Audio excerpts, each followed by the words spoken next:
Hi guys, welcome back to Ravi edutech YouTube channel. Guys, మన ఛానల్లో రెగ్యులర్గా జాబ్ అప్డేట్స్ అనేవి పోస్ట్ చేయడం జరుగుతుంది. అలానే జనరల్ నాలెడ్జ్ అండ్ కరెంట్ అఫైర్స్కి సంబంధించిన ఇన్ఫర్మేషన్ కూడా ప్రొవైడ్ చేస్తున్నాను.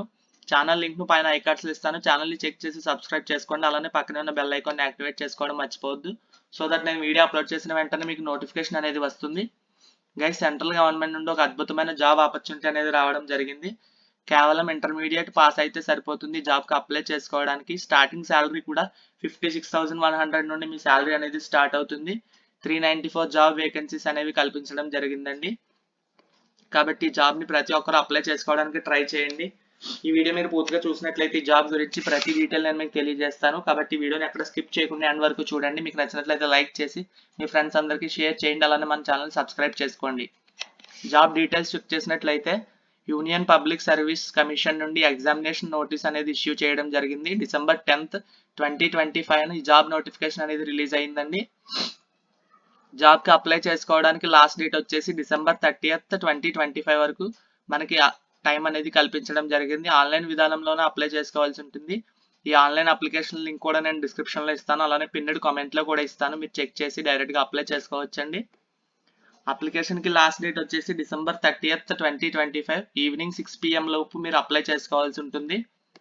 మీకు అప్లికేషన్ ప్రాసెస్లో ఏ విధమైన డౌట్ ఉన్నా సరే ఈ టోల్ ఫ్రీ నెంబర్కి కాంటాక్ట్ అవ్వచ్చు. వాళ్ళు మీ డౌట్స్ రిజాల్వ్ చేసి మీ అప్లికేషన్ ప్రాసెస్కి హెల్ప్ చేయడం జరుగుతుంది. ఈ జాబ్కి మీరు సెలెక్ట్ అవ్వాలి అంటే మీకు ఒక ఎగ్జామినేషన్ కండక్ట్ చేసి మీకు మెడికల్ సర్టిఫికేట్స్ వెరిఫై చేసి మీ డాక్యుమెంట్స్ అనేవి వెరిఫై చేసి మీకు డైరెక్ట్గా జాబ్ ఇవ్వడం అనేది జరుగుతుందండి.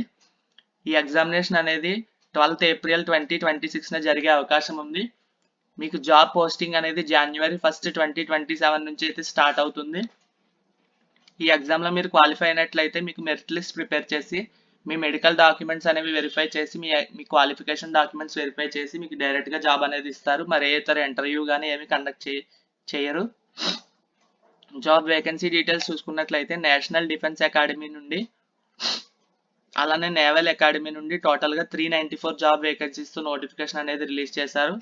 ఆర్మీ విభాగంలో 208 జాబ్స్ అవైలబుల్గా ఉన్నాయి. నేవీ నుండి 42 జాబ్స్, ఎయిర్ ఫోర్స్ నుండి టోటల్గా 92 జాబ్స్ అండ్ 18 జాబ్స్ వచ్చేసి గ్రౌండ్ డ్యూటీస్ నాన్ టెక్నికల్ రోల్లో 10 జాబ్స్ అనేవి ఎయిర్ ఫోర్స్లోనే అవైలబుల్గా ఉన్నాయి. నేవల్ అకాడమీలో 24 జాబ్స్ అనేవి అవైలబుల్గా ఉన్నాయండి. ఇలా టోటల్గా దాదాపుగా 400 జాబ్స్ వరకు మీకు అవైలబుల్గా ఉన్నాయి. ఇంటర్మీడియట్ పాస్ అయి ఉంటే మీరు తప్పకుండా ఈ జాబ్కి అప్లై చేయడానికి ట్రై చేయండి. అలానే మీరు అప్లై చేసుకునేటప్పుడే జాబ్ ప్రిఫరెన్స్ అనేది సెట్ చేసుకోవాల్సి ఉంటుంది. మీకు ఫస్ట్ ఏ డిపార్ట్మెంట్ కావాలో ఆ డిపార్ట్మెంట్ని మీరు ఫస్ట్ ప్రిఫరెన్స్ ఇవ్వాల్సి ఉంటుంది. మీరు ఫస్ట్ సపోజ్ నేవీకి అప్లై చేయాలనుకుంటే మీరు ఫస్ట్ నేవీని టిక్ చేయండి, తర్వాత ఎయిర్ ఫోర్స్ని టిక్ చేయాల్సి ఉంటుంది. అలా మీరు జాబ్ ప్రిఫరెన్స్ అనేది మీరు టిక్ చేసుకోవచ్చు. ఆన్లైన్ ఎగ్జామినేషన్ అనేది మీరు తెలంగాణ వాళ్ళు అయితే హైదరాబాద్, హనుమకొండలో ఎక్కడైనా రాయొచ్చు. ఆంధ్రప్రదేశ్కి చెందిన వాళ్ళు తిరుపతి, విజయవాడ, విశాఖపట్నంలో ఏ సెంటర్లో అయినా ఎగ్జామ్ రాసే అవకాశం కల్పించడం జరిగిందండి. ఈ జాబ్కి అప్లై చేయాలి అంటే సిటిజన్ ఆఫ్ ఇండియా అయి ఉంటే సరిపోతుంది. మీరు ఏ స్టేట్కి సంబంధించిన వాళ్ళైనా సరే ఈ జాబ్కి అప్లై చేయవచ్చు. Male and female unmarried candidates మాత్రమే ఈ జాబ్కి అప్లై చేసుకోవాల్సి ఉంటుంది. మీరు మ్యారీ అయి ఉంటే ఈ జాబ్కి అప్లై చేసుకునే అవకాశం అనేది లేదు. అలానే ఏజ్ లిమిట్ వచ్చేసి మీ డేట్ ఆఫ్ బర్త్ వచ్చేసి July 1st, 2007 and July 1st, 2010 మధ్యలో మీరు బర్త్డే అనేది ఉండాలండి. మీ బర్త్డే ఈ 2 డేట్స్కి మధ్యలో ఉన్నట్లయితే మీరు ఈ జాబ్కి అనేది అప్లై చేసుకోవచ్చు. ఎడ్యుకేషనల్ క్వాలిఫికేషన్ వచ్చేసి ఆర్మీ వింగ్కి మీరు అప్లై చేసుకోవాలి అనుకుంటే మీరు ఇంటర్మీడియట్ అనేది పాస్ అయి ఉండాలి. 10th క్లాస్ పాస్ అయ్యి ఆ తర్వాత ఇంటర్మీడియట్ అనేది పాస్ అయి ఉండాలి. మీరు ఎయిర్ ఫోర్స్ అండ్ నేవల్ వింగ్స్కి అప్లై చేయాలి అంటే దీనికి కూడా మీరు ఇంటర్మీడియట్ పాస్ అయి ఉంటే సరిపోతుంది. కాకపోతే ఎంపీసీ ఫీల్డ్లోనే మీరు ఇంటర్మీడియట్ పాస్ అయి ఉంటే మీరు ఎయిర్ ఫోర్స్కి, నేవల్ వింగ్స్కి అప్లై చేసుకోవచ్చు. 11th క్లాస్ ఎగ్జామ్ అంటే ఇంటర్మీడియట్ ఫస్ట్ ఇయర్ చదువుతున్న వాళ్ళు ఈ జాబ్కి అప్లై చేసుకునే అవకాశం లేదండి. కేవలం ఇంటర్మీడియట్ సెకండ్ ఇయర్ చదువుతున్న వాళ్ళు అలానే ఇంటర్మీడియట్ సెకండ్ ఇయర్ పాస్ అయిన వాళ్ళు ఈ జాబ్కి అప్లై చేసుకునే అవకాశం కల్పించడం జరిగింది. ఈ జాబ్ రావాలి అంటే మీకు కొన్ని ఫిజికల్ స్టాండర్డ్స్ కూడా ఫాలో అవ్వాలి ఉంటుంది. మీ హైట్ చెక్ చేయగలుగుతారు, మీ వెయిట్ చెక్ చేస్తారు. ఇలా ప్రతిదీ మీకు మెడికల్ ఎగ్జామినేషన్ అనేది కండక్ట్ చేసి మీకు ఫైనల్గా జాబ్ అనేది ఇవ్వడం జరుగుతుందండి.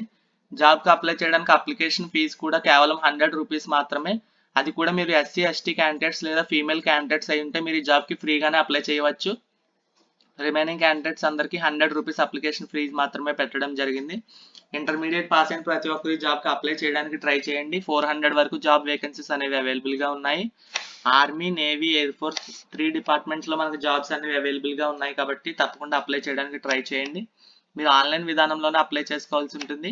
మళ్ళీ చెప్తున్నాను, మీకు ఈ అప్లికేషన్ లింక్ అనేది నేను డిస్క్రిప్షన్లో ఇస్తాను, అలానే పిన్నెడ్ కామెంట్లో కూడా ఇస్తాను, మీరు చెక్ చేయవచ్చు.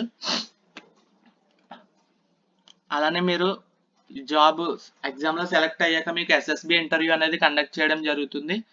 మీ intermediate certificate, 10th class certificate అనేది మీ ఇంటర్వ్యూ టైంలో ప్రొడ్యూస్ చేయాల్సి ఉంటుంది, ఒరిజినల్ సర్టిఫికేట్స్ అనేవి. మీకు ఎస్ఎస్బి ఇంటర్వ్యూకి వెళ్ళడానికి ట్రావెలింగ్ అలవెన్స్లు కూడా వెళ్ళే ప్రొవైడ్ చేయడం జరుగుతుంది. మీరు ఏ క్యాస్ట్ వాళ్ళైనా సరే ఏసీ 3 టైర్ టికెట్ని వీళ్ళే రియంబర్స్ చేయడం జరుగుతుంది. ట్రావెలింగ్ ఛార్జెస్ కూడా వీళ్ళే కల్పిస్తున్నారు. మీ ఎగ్జామినేషన్ అనేది ఏప్రిల్ 2026లో జరిగే అవకాశం ఉంది. జూన్ 2026 నుండి జూలై 2026 మధ్యలో మీకు ఇంటర్వ్యూ అనేది కండక్ట్ చేసి మీకు ఫైనల్గా జాబ్ అనేది ఇవ్వడం జరుగుతుంది. ఇంటర్వ్యూలో కూడా బేసిక్ క్వశ్చన్స్ అడగడం జరుగుతుందండి, టెక్నికల్గా ఏ క్వశ్చన్స్ అడగరు. మీరు ఈ జాబ్కి ఎందుకు చేయాలనుకుంటున్నారు, ఎలాంటి క్వశ్చన్స్ అనేవి అడగడం జరుగుతుంది.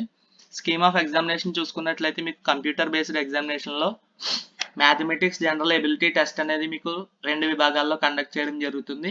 మ్యాథమెటిక్స్ టెస్ట్ అనేది 300 మార్క్స్కి కండక్ట్ చేయడం జరుగుతుంది. జనరల్ ఎబిలిటీ టెస్ట్ అనేది 600 మార్క్స్కి కండక్ట్ చేయడం జరుగుతుంది. ఎస్ఎస్బి ఇంటర్వ్యూ వచ్చేసి 900 మార్క్స్కి కండక్ట్ చేయడం జరుగుతుంది.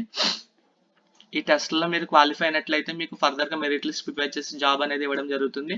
కంప్లీట్గా ఇది ఆబ్జెక్టివ్ టైప్ ఎగ్జామినేషన్ అండి, ఓన్లీ ఆబ్జెక్టివ్ టైప్ క్వశ్చన్స్ మాత్రమే అడగడం జరుగుతుంది. మీరు ఏ డిస్క్రిప్టివ్ ఎగ్జామినేషన్ అనేది ఉండదు.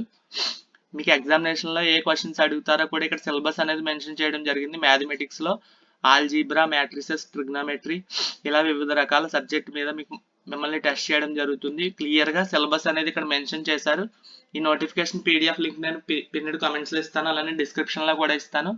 ఈ పీడిఎఫ్ డౌన్లోడ్ చేసుకుని సిలబస్ అనేది కంప్లీట్గా చెక్ చేసుకుని ఈ జాబ్కి ప్రిపేర్ అవ్వండి. తప్పకుండా అప్లై చేయండి. ఇంకా చాలా టైం అనేది ఉంది, 4 months టైం ఉంది ఎగ్జామినేషన్కి. ఈ 4 monthsలో మీరు చక్కగా ప్రిపేర్ చేసి ఎగ్జామ్కి అనేది క్వాలిఫై అవ్వచ్చు. జనరల్ ఎబిలిటీ టెస్ట్ సిలబస్ కూడా ఇక్కడ మెన్షన్ చేయడం జరిగింది. క్లియర్గా ప్రతిదీ pin to pin topic mention చేశారు, మీరు చెక్ చేయవచ్చండి. నోటిఫికేషన్ పీడిఎఫ్ డిస్క్రిప్షన్లో ఉంటుంది, డౌన్లోడ్ చేసుకుని చెక్ చేయండి. అలానే ఈ కంప్యూటర్ బేస్డ్ ఎగ్జామినేషన్లో మీకు నెగిటివ్ మార్కింగ్ కూడా ఉంటుందండి. 1/3 ఆఫ్ ద మార్క్స్ అనేవి నెగిటివ్ మార్కింగ్ ఉంటుంది. మీరు రాంగ్ ఆన్సర్ ఇచ్చినట్లయితే 1/3 ఆఫ్ ద మార్క్ అనేది మైనస్ అవుతుంది. అలానే ఈ జాబ్కి సంబంధించి ఎగ్జామినేషన్ ప్రొసీజర్ అనేది ఇవ్వడం జరిగింది. మెడికల్ ఎగ్జామినేషన్ అనేది ఎలా కండక్ట్ చేస్తారో కూడా ఇవ్వడం జరిగింది. ప్రతిదీ దీంట్లో క్లియర్గా మెన్షన్ చేశారు. టోటల్ 100 pages పీడిఎఫ్ అనేది కల్పించడం జరిగింది. జాబ్ పీడిఎఫ్ లింక్ని నేను డిస్క్రిప్షన్లో ఇస్తాను, అలానే పిన్నెడ్ కామెంట్లో కూడా ఇస్తాను. తప్పకుండా ఇంటర్మీడియట్ పాస్ అయి ఉన్నా, ఇంటర్మీడియట్ సెకండ్ ఇయర్ చదువుతున్నా సరే మీరు తప్పకుండా ఈ జాబ్కి అప్లై చేయడానికి ట్రై చేయండి. కేవలం 100 రూపీస్తోనే మీరు ఈ జాబ్కి అప్లై చేయవచ్చు. అది కూడా SC ST ఫీమేల్ క్యాండిడేట్స్ అయితే మీరు ఈ జాబ్కి ఫ్రీగానే అప్లై చేసుకోవచ్చు. ఈ జాబ్ గురించి ఏ డౌట్ ఉన్నా సరే కామెంట్ సెక్షన్లో తెలియజేయండి. అని ఈ వీడియో మీకు నచ్చినట్లయితే లైక్ చేసి మీ ఫ్రెండ్స్ అందరికీ షేర్ చేయండి. అలానే మన ఛానల్ని సబ్స్క్రైబ్ చేసుకోండి. Thank you.